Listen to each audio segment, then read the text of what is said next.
and they asked to do something about it. We didn't have any officers trained specifically for that commercial. There's a course run by the OPP and the MTO. And however, in March, as part of this campaign, we sent 3 officers away to be qualified to what to check for when it comes to attachments of commercial vehicles. Now, we say commercial vehicles, that doesn't just mean a company vehicle. That is a pickup truck, anything designed to carry load as opposed to a passenger vehicle, which is designed to carry passengers. So some of the things we saw here, and we'll start showing some ones that were stopped. People had the impression we were just picking on anybody with a trailer. That's not the case. We're looking for obvious fractions that appear to be overweighted and improperly secured. So here you can see a chain. You can see the bend in that chain. That chain's obviously been overstressed. Once the chain is overstressed, it loses its ability to retain that load and has to be changed out. People who are carrying heavy loads, which is something you'll see, need to have proper chains on them, or the possibility of coming detached are very high.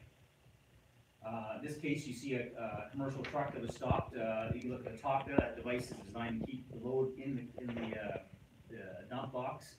Obviously not doing its job. There's the inside look at what we saw. That vehicle is hopping on the road, hits a bump, that debris is coming out on your car, smashing your window, or causing injury to a pedestrian. So that's the kind of concern we have. This is the kind of vehicle we were stopping. Again, has to be secured. The small size of that, you get a bump, again, that's out. Could be blocking your view of the roadway. Obviously, it's not going to hurt you, but it definitely could be debris that could affect your driving. This is a trailer breakaway device, which when you hook up to a trailer, so when it comes detached, it'll put the brakes on. Now, if you look at that, that's not exactly in working order. That trailer would become detached, and that trailer would be flowing down the road with this load to hit pedestrians or others. These tires are supposed to have tread on them. You can see that tire is grossly ineffective and therefore unsafe. And these are some of the charges. You see the breakdown of the charge we did stop trailers for. Very few were actually for the yellow sticker. Most of them were for improper safety equipment, tires unsafe for the roadway. And not only is this just a vehicle on the roadway, this is a vehicle with load going down the roadway, make it that much more dangerous. And these are the kind of things the government came up with this program for, the safety stickers, for these reasons. Again, another tire situation with no tread. I look here, again, I just don't see a breakaway device anywhere on this trailer as well, which would be that single wire to electric brake, which you put the trailer brakes on when the vehicle comes attached. That's a heavy dump trailer, can carry substantial weight. So this is a group of chains just on this flatbed trailer, which anything on your trailer has to be secured. They should be stored away somewhere. This vehicle slams its brakes on in an emergency. Those chains, as you know, physics, the vehicle keeps moving the chains. The vehicle stops, the chains keep moving and will flow backwards or forward in that case. And you see nothing is there to stop those chains from flying off in the back of your windshield. Here we have a dump trailer. Obviously doesn't have the safety inspections, obviously overweight. You can just secure that anything over a combined vehicle weight of 4,500 kilograms has to have the safety device. So that vehicle was overweight. Again, we got several complaints also from the staff at the city dump who advise vehicles are coming in there with inside trailers, unsafe secure loads all the time. And when we started this campaign, they called us several times and said it's about time. There's been a lot of scary stuff out there. Again, we have an overweight situation here. You can see how the truck is depressed down. That shows weight. The car is not properly secured on the vehicle. Those two little straps are holding it on. There has to be straps in the front and the back. And a lot of these cars are being hauled for scrap. Again, people are making money from it. This you can see about securing a load. This again, just put a strap on. The strap can't have a tear in it. And look at that steel piping, which is 1/2 of a tear away from being on the roadway. Again, creating a hazard. And again, no validation, no safety sticker on that trailer, which is definitely with that steel piping. Another situation, the breakaway device has been destroyed. It's not going to stop that vehicle coming off when it comes off. And again, grossly worn down tires. Another load we have here, again, having calling a vehicle on top like that, one strap on the vehicle. Again, that's against, as we have our officers were trained on, when you move a car around, there's distinct load requirements, and that's definitely not secured properly on that trailer. And the back of the pickup truck is full of junk, which is not secure as well. And again, as a collision reconstructionist, I can tell you when a vehicle hits something, all that stuff continues to move. They become projectiles in the air, and that's properly secured. Again, ineffective cloth straps, not rated, no strap in the front. front vehicle noise secured, same thing, this one tire's tied down, and then back to the chain, this is the start of it. So again, that's the kind of, if you look at the list of the charges that were issued, people are calling about, what the requirements are to have the yellow safety sticker. Very few of them I call actually have gotten a ticket. The ones that were stopped in these situations with multiple safety infractions were issued that charge. And again, that was our target that we were going after, was unsafe roads, after numerous complaints from both people who know the commercial laws and say that they're out there being unsafe, to citizens who see it happening, staff at the dump, staff at the various scrap facilities. It was an area we hadn't enforced in quite a few years because we didn't have the qualification. But we were receiving the complaints, and also last year we had a fatal collision, which involved a trailer that was improperly loaded, and the person was heading to sell scrap, and a motorcyclist was killed within the secure trailer. So that's part of our increase in fatalities. Our fatalities have doubled last year from 2 the previous year to 4 last year. Which again was the reason we wanted to do some serious traffic enforcement. So I want to thank you all for being here today and receiving this information. As you can tell from the information provided from Sergeant Megan, this initiative has had a direct impact on the safety of motorists and pedestrians here in Sault Ste. Marie. You can tell immediately when we look at the stats, just at one intersection in town, the intersection of Bloor and Albert, which was a hotspot for us for collisions, and then we have 2 months without a single collision. We can tell you that we've had a direct impact on the safety of motorists and pedestrians here in Sault Ste. Marie. So I want to thank you and thank our partners in the media for helping us get this information out to the public. And if you have any further questions, we will remain around here for you to ask any questions you need. Thanks a lot, folks.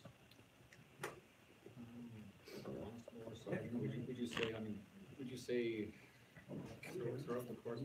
Yeah. Yeah, sure. Yeah, All right. yeah, absolutely. Please.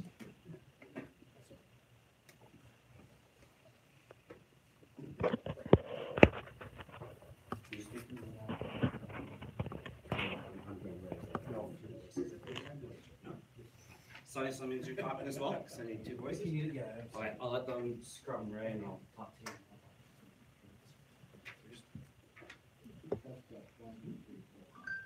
Okay, I guess looking now going forward, and we've had some success with the plan, I think it's five officers.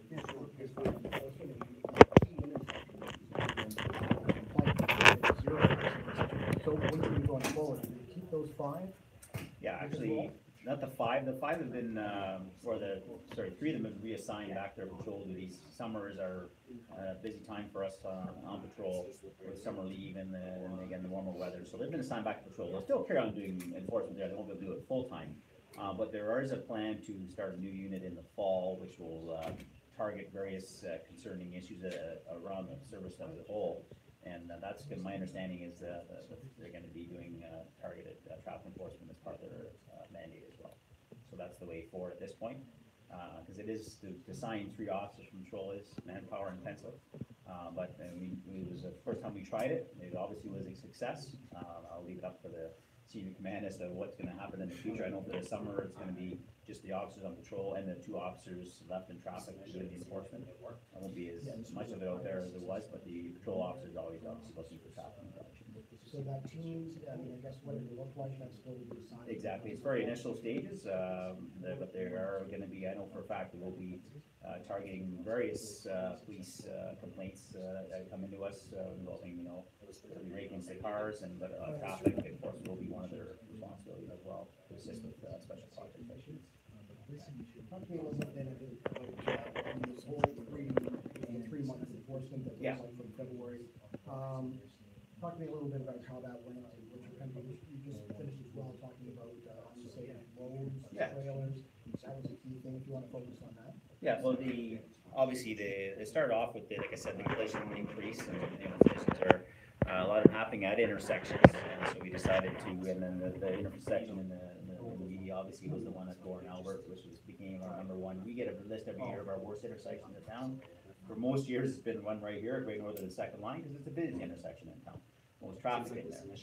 Last year it switched to Port and Albert because of the change, when the fact, obviously the change in the lights there, from the lights to a stop sign. So we just, the deputy chief decided we're gonna do some enforcement in that area and intersections in general, but that was our start point. Is this gonna be? And we set officers up there full time, and it produced results. We had a lot of charges and a lot of accidents were reduced. But then we moved around other intersections, and then we also did the primary, we call the big four, which is speeding, seatbelts, distracted driving, impaired driving. So we try to concentrate those year round. So it's April is seatbelt month. We did seatbelts in April. That was the primary focus. Intersections were in February and March. And then we also did distracted driving in March as well. So and we used unmarked and marked police vehicles to assist with the cell phone, which is a common complaint I receive from everybody. People using their cell phones to kept people alive the most, probably of any traffic complaint. So we had that out there, our police vehicle catching most people at the intersection, texting, on their phones, that kind of thing. And then again, complaint for several years now has been these trailers, people hauling oversized trailers, loads. And as such, we were able to finally get a course in North Bay where we sent 3 officers. This covered commercial motor vehicle enforcement, Walton trailers. And what we did find is a lot of people weren't in compliance when we did stop, who had multiple infractions, the tires, brakes, load securing, and then they wouldn't have the inspection device. Now, if they had the inspection device, a lot of the other charges they received wouldn't take place because that's one of the things they check for on that inspection certificate is things like brakes, tires, braking device, that kind of stuff. So that's a direct correlation you can see between the danger trailers you get there and the lack of these inspection stickers, which has been well planned for several years now. Now, the onus of this whole thing in terms of this enforcement, accidents are way up, I think somebody had mentioned that 200 more accidents going from 2016 to 2017. Yeah, that's right. And fatalities doubled. In terms of Yes. load. Not directly related to that, but one of them was related to One of that. them was that? One of them was, one of the So fatalities. that's the 2 to 4, that's just total fatalities Yeah. in the city of Old Lang. Exactly. Okay. So, so the previous 2016, we had 2 fatalities, 2017, we had 4, and one of those fatalities involved a motorcycle striking and a trailer that was overloaded. What does that do? The truck driver of that trailer was charged. Insurance claim, what the? Yeah, What are the charges, what were some of the charges that were related in this whole trailer issue? Like, Okay. From. Yeah, sorry, I'll get you. So the charges typically in the trailer thing, including, things such as, insecure loads, overweight vehicle, 14 overweight vehicles, 9 improper brakes, 9 defective brakes, improper tires, you saw some of those. Yeah. Improper permit, person to drive that type of vehicle, so their license didn't reflect the amount of weight they were carrying. And once you exceed 4,600 kilograms and you have a Class A license, we had a couple that were well over that. Failed to provide, some of the commercial drivers a daily inspection schedule. Those the larger trucks you saw, the dump trucks that were required to have that daily inspection. Drive a commercial motor vehicle with a major defect in it, or in a drawn vehicle with a major defect. And improper trailer brakes. So improper braking system, improper brakes on a trailer, defective brakes, improper tires. A lot of these you see in the equipment end of things, and then the rest would be in terms of the load being insecure, which is a direct correlation with complaints we receive from residents, for example, of Allenside Road, which has a facility nearby. One of the residents called me and commented that there's more scrap on the side of the road than there is in the scrapyard from debris falling off these trailers as they're going by. So I thought that was an interesting observation. So what were some of the charges that were, they can bring some fines to criminal charges? Oh, for the trailers? Those were all Highway Traffic Act, so not criminal. Most of them are set fines, that range in area from $110 to $500. And they would be dealt with at provincial offences court. Do you find a lot of the issues, like when you lay a charge or a fine, that it's ignorance, like they don't know the law, or did they just not follow it because it's never really been enforced before? Yeah, it's a good question. I did ask one of the persons that got charged with being overweight. It was a commercial company. And they said, oh, you should know that. And they said, yeah, we used to get them at one time, but we stopped doing it. And then we had another person who had bought a trailer in Southern Ontario, and it came with the sticker. And they actually took the sticker off because they didn't think they needed it. But the dealership told them in Southern Ontario that you need to have this once you're going with a pickup truck and once you're pulled over. So, yeah, there is some people that didn't know.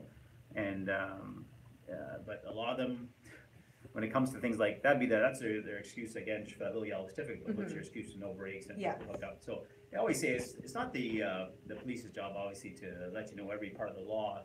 As a driver, when you take a driver's test, you know, let you learn what it is. So if I'm gonna tow a trailer, I should be checking whether I'm using online resources of the MTO and say, what do I need to tow a trailer? What are my requirements? What's my maximum load?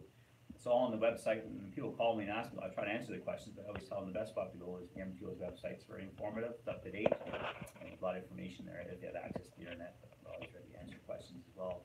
And people who have been calling, who haven't gotten a ticket, say, okay, what do I need?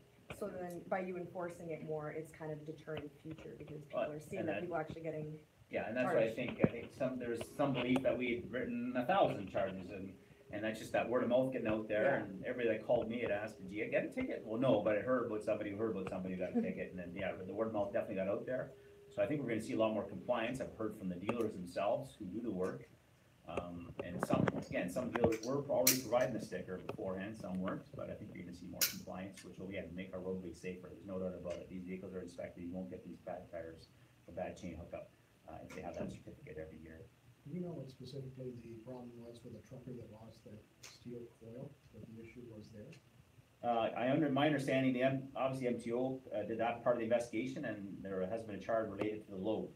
And the insecure, proper securing of the load. What the specifics are, I wouldn't want to get into because it's before the courts, but that's my understanding, what the charge that was laid had to do with an insecure load.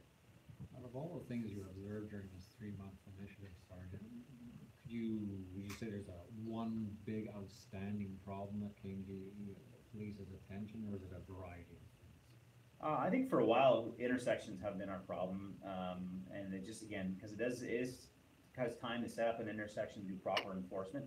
And it's one of these things, again, if people don't think they're gonna get a ticket, they're gonna, they'll keep pushing the limit, blowing the red light, rolling through the stop sign. So we saw a lot of that, especially at the intersection of Albert and Gore. A lot of people rolling through stop signs, and not even stopping at all. So that is my biggest concern about the whole project, and that's why the most charges of all the ones that were laid were the intersection charges. Because that was a direct response to our statistics about collisions at intersections. So that's something we have to try to keep up our best we can with our patrol officers. And again, I've been in traffic for about 6 years, 7 years now, and that's always been a concern, is the intersection collisions and people not obeying, whether they fail to yield or disobeying a traffic control symbol. thank you. Yeah. So we're making, you guys want a copy of this